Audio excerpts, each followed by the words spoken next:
Simply സൗത്തിന്റെ Ohsawa ബ്രാഞ്ചിന്റെ pre opening സെറമണിക്കാണ് ഞങ്ങൾ ഇന്ന് പോയത്. കേരള, കർണാടക, തമിഴ്നാട്, ആന്ധ്രാപ്രദേശ്, തെലങ്കാന എന്നീ 5 സ്റ്റേറ്റിലെ ഫുഡ് നമുക്ക് ഒരു ടേബിളിൽ കിട്ടും എന്നതാണ് ഇവരുടെ ടാഗ് ലൈൻ. ഈ റെസ്റ്റോറന്റ് ആംബിയൻസ് ഉണ്ടല്ലോ, ഒന്നും പറയാനില്ല, അടിപൊളി. ഇവരുടെ സ്കാർബോറിലുള്ള ബ്രാഞ്ചിന്റെ റേറ്റിംഗ് തന്നെ 4.8 ആണ്. അപ്പൊ തന്നെ ഇവരുടെ ക്വാളിറ്റി ഓഫ് സർവീസ് നമുക്ക് ഊഹിക്കാവുന്നതേ ഉള്ളൂ. ഇവിടെ ബാർ കൗണ്ടർ ഉള്ളതുകൊണ്ട് ഇവരുടെ ഡൈനിങ് സ്പേസ് രണ്ടായിട്ടാണ് തിരിച്ചേക്കുന്നത്. പിന്നെ കോക്ടെയിൽ കൗണ്ടർ ഉള്ളതുകൊണ്ട് ഫുഡ് അടിക്കുന്ന സമയത്ത് നമുക്ക് പല ടൈപ്പുള്ള ഡ്രിങ്ക്സും കോക്ടെയിലും വെച്ച് എൻജോയ് ചെയ്യാനും പറ്റും. പിന്നെ ഒരു ബർത്ത്ഡേ പാർട്ടി സെലിബ്രേഷനോ ഫ്രണ്ട്സ് ഫാമിലി ഗെറ്റ് ടുഗദർ സെലിബ്രേഷനോ അതെല്ലാം കണ്ടക്ട് ചെയ്യാൻ വേണ്ടി രീതിയിൽ ഇതിന്റെ മുകളിലത്തെ നിലയിൽ ഒരു ഡൈനിങ് സ്പേസും കൂടി ഒരുക്കിയിട്ടുണ്ട്.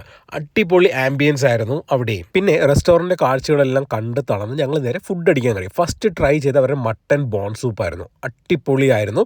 പിന്നെ പൈനാപ്പിൾ രസം വന്നു, പിന്നെ പല ടൈപ്പ് സ്റ്റാർട്ടേഴ്സ് വന്നു. സ്റ്റാർട്ടേഴ്സ് എല്ലാം കഴിച്ച് നമ്മുടെ വയർ ഓൾമോസ്റ്റ് ഫുള്ളായി. ഇവിടെ ബാർ കൗണ്ടറും കൂടി ഉള്ളതുകൊണ്ട് ഇവരുടെ സ്റ്റാർട്ടേഴ്സ് എല്ലാം ഡ്രിങ്ക്സിന്റെ കൂടെ അമേസിംഗ് കോമ്പിനേഷൻ ആയിരിക്കും. എസ്പെഷ്യലി ഇവരുടെ ചിക്കൻ പക്കോട ഒരു ചിൽഡ് ബിയറിന്റെ കൂടെ അടിപൊളിയായിരിക്കും. ഇച്ചിന് വേണ്ടി സ്പെഷ്യൽ ആയിട്ട് കൊണ്ടുവന്ന ഗുണ്ടൂർ കൂൺ അവന് ഭയങ്കരമായിട്ട് ഇഷ്ടപ്പെട്ടു. പിന്നെ മോക്ടെയിൽ ആയിട്ട് മദ്രാസ് മെലൺ ആണ് ചൂസ് ചെയ്തത്. അത് ഇച്ചുവിനും മെഹിക്കും ഭയങ്കരമായിട്ട് ഇഷ്ടപ്പെട്ടു. പിന്നെ മെയിൻ കോഴ്സ് ആയിട്ട് പൊറോട്ട, ചിക്കൻ കറി, ദോശ, മട്ടൻ ബിരിയാണി, പുലാവ് റൈസ് ഒക്കെയാണ് വന്നത്. അസ് എ മലയാളി ഞാൻ ആദ്യം ചൂസ് ചെയ്ത് പൊറോട്ടയും ചിക്കൻ കറിയാണ്. ഇച്ചുവും അത് തന്നെയാണ് ചൂസ് ചെയ്ത്. രണ്ടും അടിപൊളി ടേസ്റ്റ് ആയിരുന്നു. നല്ല ക്രിസ്പിയും സോഫ്റ്റുമായ പൊറോട്ട ആയിരുന്നു. ചിക്കൻ കറിയുടെ കഴിക്കാൻ അടിപൊളി ടേസ്റ്റ് ആയിരുന്നു. പിന്നെ മട്ടൻ ബിരിയാണി ഓർഡർ ചെയ്യുന്നതിന്റെ കൂടെ വീണ്ടും ഞങ്ങളൊരു ചിക്കൻ പക്കോടയും കൂടി ഓർഡർ ചെയ്തായിരുന്നു. ആമ്പൂർ സ്റ്റൈൽ മട്ടൻ ബിരിയാണി ആയിരുന്നു. അത് അടിപൊളി ടേസ്റ്റ് ആയിരുന്നു. പിന്നെ പലതരത്തിലുള്ള ഡെസേർട്സ് വന്നു. എനിക്ക് ഏറ്റവും ഇഷ്ടപ്പെട്ടത് ഇവരുടെ ഈ പായസമായിരുന്നു. നമ്മുടെ നാട്ടിലെ കടലപ്പായസം ഇല്ല, അതിന്റെ അതേ രുചി. ബാക്കി ഡെസേർട്ടുകളെല്ലാം ട്രൈ ചെയ്ത് ഇച്ചുവും മിഹയായിരുന്നു. അവർക്ക് രണ്ടുപേർക്കും അത് ഭയങ്കരമായിട്ട് ഇഷ്ടപ്പെട്ടു. പിന്നെ ഇവിടെ വന്നതുകൊണ്ട് ഒരുപാട് കണ്ടന്റ് ക്രിയേറ്റേഴ്സിനെ കാണാനും പരിചയപ്പെടാനും പറ്റി. അപ്പൊ നമുക്ക് അടുത്ത വീഡിയോ കാണാം. Bye then.